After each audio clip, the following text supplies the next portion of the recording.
बिस्मिल्लाहिर्रहमानिर्रहीम। अस्सलाम वालेकुम, मैं हूं हसन सुबानी। क्या हाल है? उम्मीद करता हूं सब खैर खैरियत से होंगे। दोस्तों, आज की इस वीडियो में हम बात करेंगे फाइबो सिरप के बारे में, इसके users, side effect.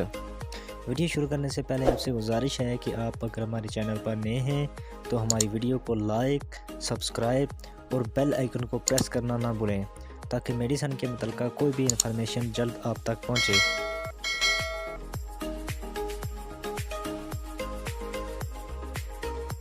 So let's start the video. Fibo syrup एक हर्बल है जो कंस्टिपेशन के लिए यूज़ होती है, और जिनका मेटाबॉलिज्म फ़ैट हाई होता है उसमें फ़ाइबो सिरप यूज़ होती है। फ़ैट मेटाबॉलिज्म मीन जिन लोगों की चर्बी ज़्यादा हो जाती है, वो लोग बेहद ओवरवेट हो जाते हैं, उनके लिए फ़ाइबो सिरप यूज़ होती है।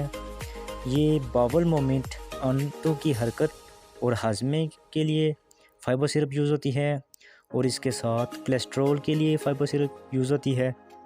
इसके साइड इफ़ेक्ट हैं गैस, स्टोमच क्रम्पिंग। अगर आपको हमारी वीडियो अच्छी लगी है तो हमारी वीडियो को लाइक एंड सब्सक्राइब करें और बेल आइकन को प्रेस करना ना भूलें। Thanks for watching.